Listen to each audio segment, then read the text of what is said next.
akhlak hati, akhlak yang mulia yang ketiga, yaitu az-zuhdu, zuhud.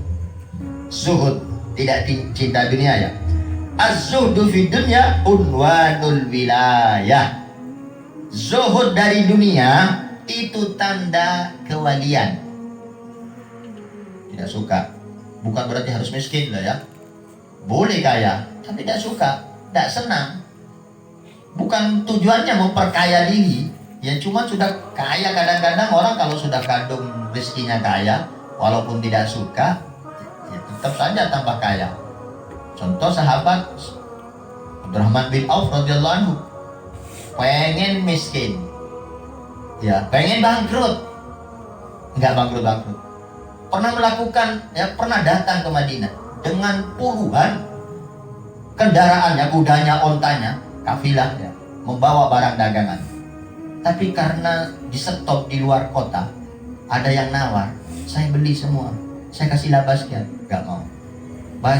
Begitu jalan sedikit di stop orang lagi, saya beli, saya kasih laba lebih tinggi, sekian persen, sekian 2 kali lipat. Ada lagi yang nyetop lagi, mau saya beli, saya kasih laba 3 kali lipat. Sina Abdurrahman bin Auf paham, ini orang ada sesuatu ini. Kenapa belum nyampe ke pasar sudah rebutan mau borong? Tidak, saya akan jual. Terus orang yang terakhir mengatakan, mau dijual ke siapa lagi? Gak akan ada yang ngasih laba lebih besar dari ada. Di sana ada yang mau ngasih laba 10 kali lipat. Hah? Mana ada? Terus sampai masuk Madinah pengumuman, obral, ambil semua barang dagang saya, halal. Dia ambil semua gratis.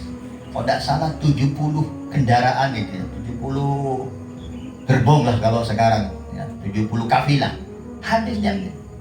Terus loh, katanya ada yang 10 kali lipat mau beli, kenapa kamu bagi-bagi saja? Ya Allah sudah berjanji kalau kita berbuat baik akan diganti 10 kali lipat.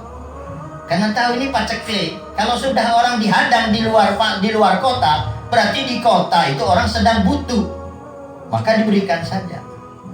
Pernah juga suatu ketika Sayyidina Abdurrahman bin Auf itu beli kebun korma. Kebun korma itu rusak, kena hama, rusak. Dibeli semua. Harapan dia, saya besok bangkrut. Jadi ingin bangkrut, sudah tahu rusak, dibeli cuma biar. Kalau sekarang kita pates sudah busuk semua, masa mau dibeli? Ya tidak mau. Atau beli buah-buahan, sudah kelihatan banyak penyakitnya, mangga, tidak mau. Nah ini malah justru dibeli karena ingin bangkrut. Lu tahu-tahunya datang utusan dari Yaman. Di Yaman ada virus wabah corona, tidak bisa sembuh kecuali dengan korma busuk yang ada di sini yang kena penyakit. Dibeli semua dengan harga mahal, bawa ke Yaman. Jadi ingin bangkrut malah dapat laba 2 kali lipat. Nah ini kalau dia begitu itu ya. Tapi dia tidak cinta dunia, karena sampai akhir hayatnya dia tidak tidur kecuali dia ingat-ingat dulu siapa yang belum dikasih. Kalau sudah semua pakai miskin janda apa dikasih, baru dia bisa tidur. Kalau belum dihitung dulu, bukan dihitung berapa laba saya, siapa yang ngutang, berapa, tidak. Tapi hitung siapa yang belum dikasih hari ini, siapa yang belum dikasih nasi, belum dikasih beras, kasih minyak goreng, belum dikasih tepung, siapa? Siapa yang belum dikasih uang, siapa? Terus setiap malam. Apa bangkrut? Enggak, terus.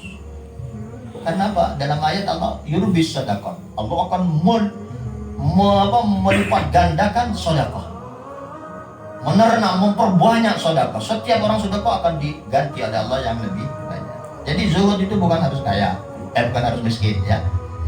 Zuhud itu pokoknya tidak cinta dunianya, hidupnya bukan jadi dunia. Dunia cukup di tangan, tidak masuk saku, maksud tidak disimpan, tidak masuk hati, cukup di tangan, dibagi-bagi. Nah itu tanda kewalian. Maknahu artinya tarkur raghbah fiha wal mail ilaha wa tana'um bi syahwatiha. Tarkur raghbah fiha, meninggalkan kesukaan kepada dunia. Enggak suka, enggak ada cinta dunia, enggak. Boleh kaya. Wal mail ilaha, meninggalkan condong kepada dunia. Maksudnya dalam perilaku selalu dapat uang enggak ya? Dapat anu enggak ya? Jadi enggak. Semua tidak ada condong ke dunia ini. Wa tana'um bi syahwatiha, meninggalkan menikmati, mengikuti syahwatnya. Kalau makan di sana, kalau anu di sana, nanti paginya makan dari mana, sorenya siangnya makan apa, yang dipikirkan urusan syahwat. Oh saya suka ini, beli ini ya, beli soto, beli ini, beli daging ini, enggak. Jadi walaupun kaya tapi bukan berarti bakhil. Ada orang kaya makannya cuma nasi biasa, tidak pernah ada saat, tidak pernah itu karena bakhil. Ada orang itu, salah satu suku di negara kita ini yang toto kromo, ada yang toto bondo ya. Jadi cuman uang udah dikumpulkan tapi gak pernah dimakan, bakhil. Sederhana sekali hidup, tapi bukan karena sederhana hatinya sederhana, tapi medit, terlalu hemat. Ada yang toto kromo, wah luar biasa penghormatan dohiriahnya, gak tahu artinya. Ada yang toto roso, dapat follow sedikit beli sate, dapat follow sedikit beli soto, jadi nggak ngumpul kan. Itu kalau nggak salah ada di buku apa gitu ya, orang Jawa itu toto kromo, Cina itu toto bondo, orang Arab itu toto rosa. Nggak ada uang beli durian lagi, beli sate lagi, cuma pokoknya aja. Tapi bukan karena syahwat, bukan mengikuti syahwat ya. Kalau mengikuti syahwat nggak boleh ya. Saya pernah ada paman itu cerita, datang ke rumah seseorang wali murid. Dia cerita sarapannya 3 juta, setiap makan 3 juta, 5 juta. Loh, masa ada orang makan setiap hari begitu? Iya, karena setiap makan dia telepon restoran. Sekarang pengen restoran apa? Padang, ditelepon, datang saat mobilnya. Jadi piring, nasi, sendok, gelas semua di restoran yang lain. Habis makan selesai dibawa lagi semua. Iya 3 juta, 5 juta setiap kali makan. Ya, kalau untuk tamu nggak apa-apa. Oh ada tamu. Dulu para habaib sampai sekarang kalau munsib ditarik di Hadramut sana, setiap hari nyembelih kambing. Kewajiban mereka menghormat tamu. Dianya sendiri belum tentu makan, tapi setiap hari nyembelih berekor-ekor kambing hanya untuk nyuguhi tamu. Kalau nyuguhi tamu memang sudah kewajiban, sunnah Nabi Muhammad SAW, anjuran Nabi, boleh. Bagus, makan dengan tamu itu sehat ya. Menyehatkan. Tapi kalau dirinya sendiri makan, restorannya dipanggil makan restoran. Nah, itu nanti. Orang zuhud itu orang yang tidak suka dunia, tidak condong kepada dunia, tidak menikmati sesuai syahwatnya, dan yang ikuti keinginannya. Bukan hanya makanan saja, ya perhiasan, ya pakaian, dia kendaraan, dia rumah. Likauniha mulhiya anillah wa anidalil akhirah. Kenapa? Karena semua itu, dunia itu mulhiya anillah, sesuatu yang bisa menyebabkan lalai dari Allah Subhanahu wa taala. Wan dari akhirat, dan menjauh, lalai untuk mencari bekal hari akhirat. Makanya di dalam ayat Al-Qur'an ada menyebutkan anak-anak kalian, harta benda kalian fitnah bagi kalian. Fitnah itu adalah penghalang untuk melakukan kebaikan. Sehingga apa? Mau sedekah, ingat, oh, jangan nanti besok kita makan apa dulu anak-anak, daripada kasihan orang, kasihan anak-anak sendiri. Loh, jadi urusan keluarga terus gak pernah untuk orang lain gitu. Itu yang bisa jadi fitnah. Bahkan berapa banyak orang korupsi karena anaknya maksa ingin beli mobil bagus, pejabat-pejabat ya, karena istrinya pengen beli perhiasan, beli itu, akhirnya korupsi. Atau banyak orang dagang sembarangan, dah harus halal, yang penting istri pulang bawa, untuk istri bawa sesuatu untuk anak. Ini kan mulhiyah namanya, melupakan. Akhirnya melanggar maksiat, melanggar aturan, cuman gara-gara memenuhi syahwatnya istri dan anak. Ada yang syahwatnya dirinya sendiri. Ya, na'udzubillah min dzalik. Wa alamatu zuhdi ayyaghtamma 'indal wajdi wa yafra 'indal faqdi. Tandanya zuhud, ya, salah satu tandanya zuhud ayyaghtamma 'indal wajdi, yaitu merasa berat saat mendapatkan. Saat banyak uang bingung ya, seperti yang ceritakan sahabat tadi. Kalau banyak uang dia bingung, bukan senang, malah merasa beban, supek. Wa yafra indal faqdi, dan bahagia saat tidak ada uang, saat hilang. Faqdi itu aslinya hilang. Jadi kalau ada yang rusak barangnya nggak pernah sedih. Kalau ada hilang nggak pernah sedih ya. Nggak dapat laba nggak sedih, itu orang zuhud. Tapi kalau sekarang, kalau kita ya mungkin kebalik. Saat dapat laba, saat dapat uang senang, saat hilang, saat rusak sedih. Itu bukan tandanya zuhud. Tandanya zuhud kebalikannya. Yang kalau nggak ada itu tenang, kalau ada sumpah, kalau banyak sumpah, kalau nggak ada bahagia dia. Wa mimma yahmilul insan ala zuhdi fid dunya ayat tafakkar fi haqaratiha wa qissatiha wa fanaiha.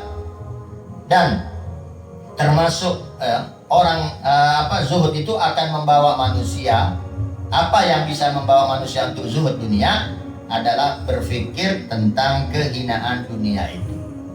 Ya. Wa fanai, dan fananya, dunia ini fana, dunia akan ditinggal, dunia itu akan dihisap, halalnya dihisap, harumnya disiksa. Lu kok repot-repot sih? Mana ada orang mati? Ya coba kita, semua orang lahir bawa dunia, nggak ada. Bawa fulus, bawa uang, nggak ada. Bawa emas, tidak ada. Terus yang masuk kubur, ada yang bawa mobil, ada yang bawa cincin emas, ada yang bawa ATM, ada yang bawa dompet, nggak ada. Lu kalau nggak mau dibawa ke akhirat, nggak bisa bantu di kuburan, emas dan uang itu untuk apa? Dicari-cari dan disimpan. Ya memang ada manfaatnya di alam barzah dan akhirat kalau disedekahkan, kalau diamalkan, dibuat amal jariah. Kalau cuma ditumpuk-tumpuk dan ditabung, tabungan itu nanti akan jadi ular. Ya, di hadis Bukhari itu ada, uang itu nanti yang tidak disedekahkan, tidak diinfakkan, yang ditabung, yang disimpan, itu akan jadi ular naga yang besar yang akan melilitnya di akhirat. Dan dia berkata, saya ini hartamu dulu, saya ini tabunganmu. Tidakkah kau tahu bahwa ada ayat Allah berfirman begini-begini? Jadi bahaya sekali. Dunia fana, dunia akan musnah, gampang hilang, gampang habis. Dan kalau kita berpikir begitu, tidak ada nilainya dunia ini, maka orang tidak akan nyari. Bukan berarti tidak boleh bekerja, ya harus bekerja. Kasab itu wajib bagi bapak, bagi suami, ya itu wajib. Wa ma'adzalik la tasfu li sahibiha wa la tabqalahu, dan hendaknya berpikir ya agar zuhud bahwa harta itu tidak baik, tidak banyak berguna. Wa la tabqalahu, dan tidak akan kekal. Semahal apapun benda yang kita miliki, pasti ada rusaknya, ya pasti ada halangan, gangguan, pasti ada rusaknya, nggak akan kekal, ya. Dan juga tidak akan dibawa ke alam barzahnya. Wa fil hadis, dalam hadis, lau kanatid dunya tazinu indallah janaha ba'udatin ma saqa kafiran minha syarbata ma'in. Ya, riwayat Imam Tirmidzi dan Ibnu Majah dan lain sebagainya. Andai kata dunia ini ditimbang di sisi Allah dengan satu sayapnya nyamuk, andai kata sama timbangannya di akhirat, ya di sisi Allah ya. Kalau di kita pasti ya beda lah. Andai kata dunia ini sama dengan sayapnya nyamuk, masaqo kafiron min hasyar badamain, maka tidak akan ada, atau Allah tidak akan memberikan minum kepada orang kafir walaupun hanya seteguk saja. Jadi kalau secara mafhum mukhalafahnya dari hadis ini, berarti sebetulnya dunia itu nggak ada nilainya, nggak ada senilai dengan sayapnya nyamuk, nggak senilai. Wa fihi ad-dunya mal'unatun mal'unun ma fiha illa dzikrullah wa ma wala au aliman au muta'alliman. Dunia ini, kata Rasulullah, terlaknat, diputus dari rahmat Allah. Dunia terlaknat, dunia terkutuk, wa ma fiha mal'unun ma fiha. Dan semua yang ada di muka bumi ini, semua yang ada di atas dunia ini, isi dunia ini, semuanya terkutuk dan terlaknat. Illa kecuali zikrullah, zikir kepada Allah. Kalau ada zikir di satu majelis, kalau ada orang yang berzikir, kalau ada waktu, kesempatan dan lisan digunakan zikir, maka itu yang tidak terkutuk, itu yang tidak terlaknat, itu yang tidak diputus dari rahmat Allah, itu yang mendatangkan barokah, itu yang mengundang rahmat Allah, mengundang kasih sayang Allah, zikir. wa mawalah, dan apapun yang berhubungan dengan zikir. Ya. Ya, maksudnya semua yang berhubungan, tempatnya, orangnya, yang mengadakan, yang itu, apa sarana prasarana, semua itu yang tidak terkutuk, yang berhubungan dengan zikir. Kedua, au aliman, atau ya, orang alim yang menyampaikan ilmunya, yang mengajarkan, yang berdakwah, itu tidak terkutuk, itu tidak terputus. Jadi kita zikir atau kita sampaikan ilmu. Au mutaliman, atau, jadi hanya 3 ini perkecualiannya. Perkecualiannya hanya 3. Au mutaliman, atau orang yang belajar, orang yang mencari ilmu, orang yang datang hadir majelis ilmu, datang majelis taklim, itu yang tidak terkutuk. Jadi cuma 3, sudah tinggal dipilih kita saja. Zikir, muallim, muta'allim. Paling berat muallim, kemudian muta'allim. Tapi jadi muallim gak harus alim. Yang penting kalian punya sedikit sampaikan, punya sedikit sampaikan, diamalkan dan sampaikan. Atau muta'allim lah, sudah sebagai pendengar, sebagai santri, sebagai pelajar, sebagai yang hadir majelis taklim terus. Yang paling ringan zikir. Insya Allah semua orang bisa, semua orang sempat, asal ingat dan dapat hidayah taufik dari Allah Subhanahu wa Ta'ala. Tapi kalau tidak dapat hidayah, tidak dapat taufik, walaupun zikir itu gampang, mudah, ringan, tapi tetap saja tidak bisa, tidak mampu. Ya buktinya kita berapa? 24 jam, berapa menit yang kita zikir? Padahal saat macet bisa zikir. Yang punya toko, saat jaga toko bisa zikir. Yang bekerja apapun bisa zikir sebetulnya.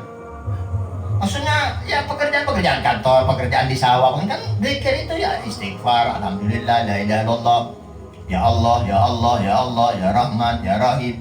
Zikir subhanallah, subhanallah, subhanallah, bihamdi, subhanallah, aladzim, subhan. Zikir. Itu semua zikir. Baca Al-Qur'an zikir.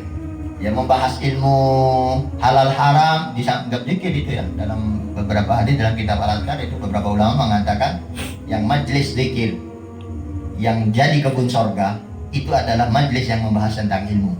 Ya, zikir juga, sholawat masuk zikir, la ilaha illallah masuk zikir, baca Al-Quran masuk zikir ya. Wa man akhadha minad dunya fawqa ma yakfi akhadha hadfahu wa huwa la yashkur. Siapa yang mengambil dunia, yang numpuk-numpuk dunia, yang mencari dunia fawqa ma yakfi, lebih daripada kebutuhan yang mencukupinya, maka berarti dia sudah memberatkan dirinya sendiri tanpa terasa, menjerumuskan dirinya sendiri tanpa terasa. Jadi mencari dunia itu cukup. Seberapa kecukupan kita? Itu yang sunnah, yang wajib, yang dapat pahala ya.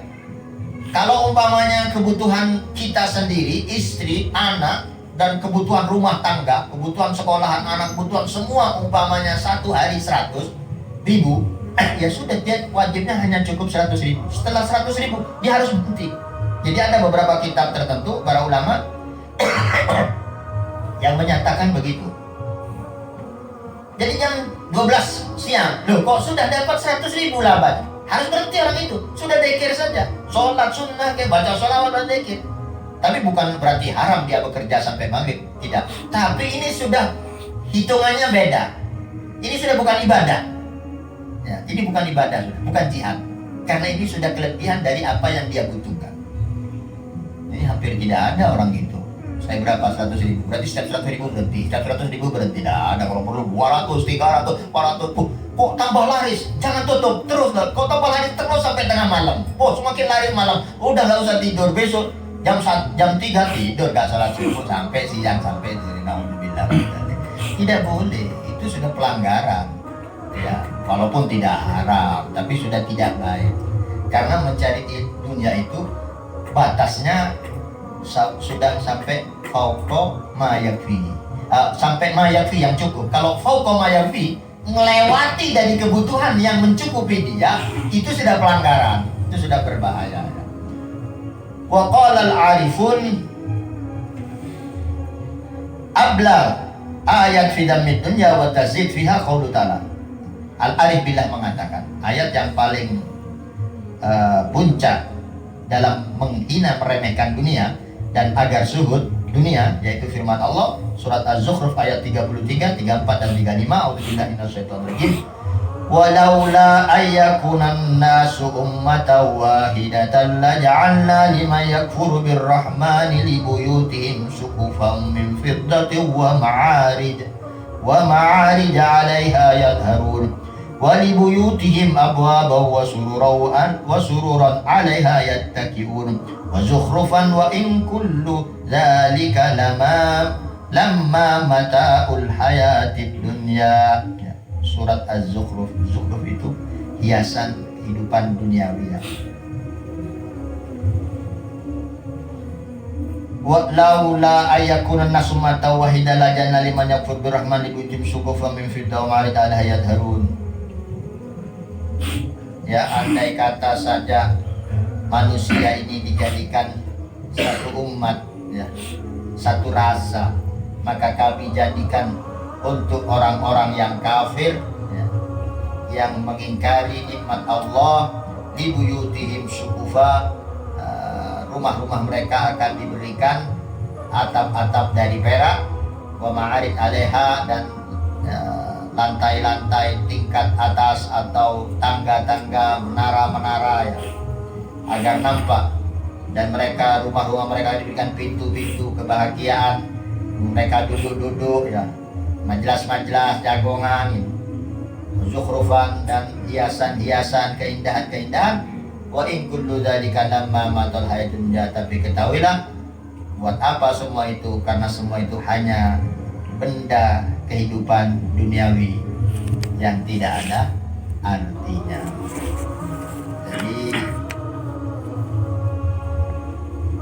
Jadi ini ancaman sebetulnya. Orang kafir yang kaya itu, orang yang kufur, yang akan diberi kekayaan, keindahan, yang cuma menikmati kehidupan, duduk-duduk rumahnya berlantai-lantai mewah ya, duduk-duduk makan-makan. Sebetulnya kalau orang mukmin tidak, itu buat apa? Itu hanya kehidupan benda duniawi saja yang tidak berarti. Sedangkan Rasulullah SAW sudah menyampaikan, dunya sijnul mu'min wa jannatul kafir. Dunia ini memang penjaranya orang mukmin, surganya orang kafir. Biar orang kafir yang menikmati dunia, karena di akhirat mereka tidak akan menikmati. Kita gak usah berebut. Biar kita nanti kekayaan kita, surga kita di akhirat. Di sini seperti penjara. Jadi Ali pernah ditanya itu Yahudi, sedang naik kuda, Yahudi pengemis miskin, diberhentikan, pengganggu dan berhentikan. Sebentar, kok nabimu itu saya pernah mendengar, tapi ini nggak cocok omongannya. Katanya dunia ini penjaranya orang mukmin, surganya orang kafir. Nah, anak kafir kok miskin gini, kok ente mukmin enak hidupnya. Kata Imam Ali karamullah, bagi orang mukmin ini penjara. Kita harus bersedekah, kita harus zakat, kita harus puasa, kita nanti jam sekian harus sholat, jam sekian harus sholat. Kamu kan bebas. Mau sholat, gak sholat, mau tidur, mau makan apa saja, ini saya haram, ini haram, ini haram. Kamu bebas semua. Walaupun kamu begitu itu, tapi kamu kan bebas. Gak ada waktu harus begini, harus begini, atau peraturan-peraturan. Tapi nanti di akhirat, saya akan sebebas-bebasnya, kamu akan masuk neraka. Jadi karena kamu akan masuk neraka, semiskin apapun kamu, itu masih surga. Karena kamu tidak disiksa. Tapi nanti di akhirat disiksa. Dan orang Islam ini sekarang, sekaya apapun, sesehat apapun, sama seperti di penjara. Gak boleh itu, gak boleh ini, gak boleh itu, gak boleh ini, harus begini, harus begitu. Tapi nanti di akhirat bebas mau apa saja. Begitu.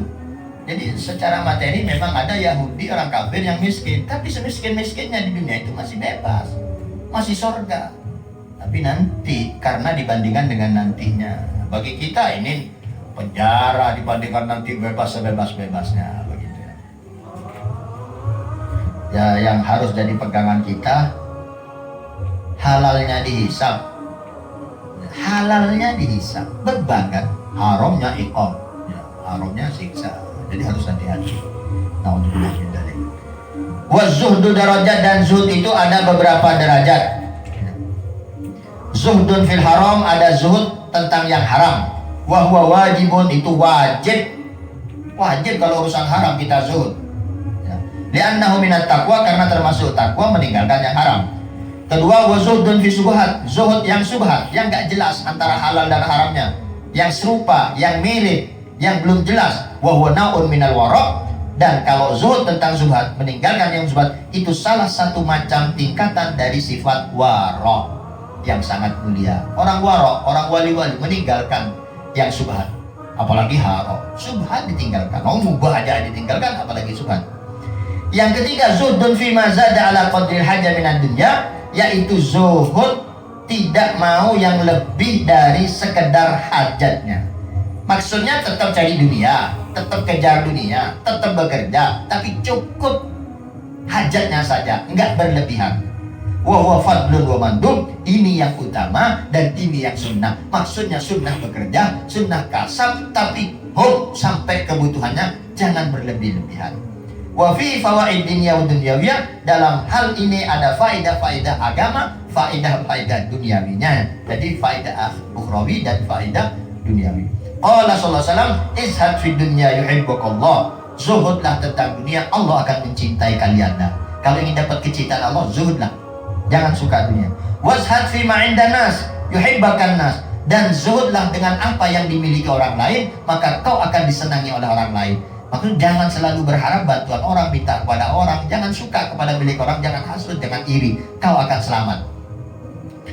Wa qala alaihi salatu wasallam, dan Rasulullah SAW bersabda, az-zuhdu fid dunya yurihul qalba wal badan, zuhud dunia itu, tidak cinta dunia itu, menenangkan hati dan jasmani. Relax, nggak stres, nggak tegang, jauh dari stroke insya Allah, awet muda, nggak usah pikiran dunia, lepas saja. Warraqba fiha tukfirul ham wal hazan, karena orang yang cinta dunia, kejar dunia, menyebabkan sumpek, sedih, gelisah dan lain sebagainya. Wa'lam, ketahuilah, annal mu'min agil, bahwa orang beriman yang berakal, yang cerdas, alladhi yu'thirul akhir ala dunya, yang lebih mendahulukan urusan ukhrawiyanya, urusan akhiratnya daripada urusan duniawinya. Laba akhiratnya yang lebih dicari, lebih diutamakan daripada laba dunianya. Senang akhiratnya daripada senang dunianya. Walladhi yusawwi bainahuma ghabiyun ahmad, kalau yang sama antara dunia dan akhiratnya, sama-sama dikejar, sama-sama suka, sama-sama tabungan dunia dan akhiratnya, itu sebetulnya ghabiyun ahmad, dungu, goblok, ya, bukan jahil lagi. Gobi ahmad lagi, sudah gak bisa diberitahu itu. Jadi sebetulnya orang dungu sekali, goblok sekali, kalau sama. Bayangkan, sama ini loh ya, sama ini sudah dibilang begitu. Wa ammal ladzi yusiru dunya alal akhirah, kalau ada orang yang lebih mementingkan, lebih mengutamakan duniawinya daripada ukhrawinya, yang dipikir-pikir ini dapat untuk uang, enggak. Kalau pahala sih gampang, nanti penting uang. Kalau gitu, bahwa syakun murtab, maka orang itu berarti bukan orang mukmin, masih orang dalam keraguan-raguan. Orang bukan mukmin, orang itu masih ya, membahayakan. Murtabun itu bahaya, belum jelas statusnya orang itu ya. Wallahu a'lam bishawab, dan Allah yang maha tahu tentang kebenaran.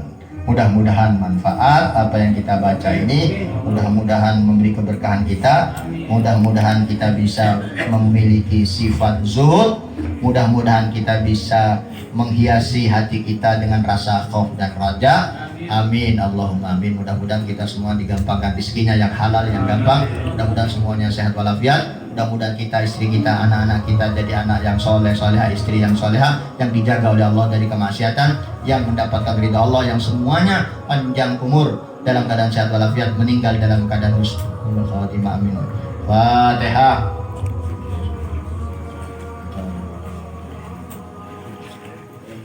Bismillahirrahmanirrahim. Ya Rabbana tarafna bi annana tarafna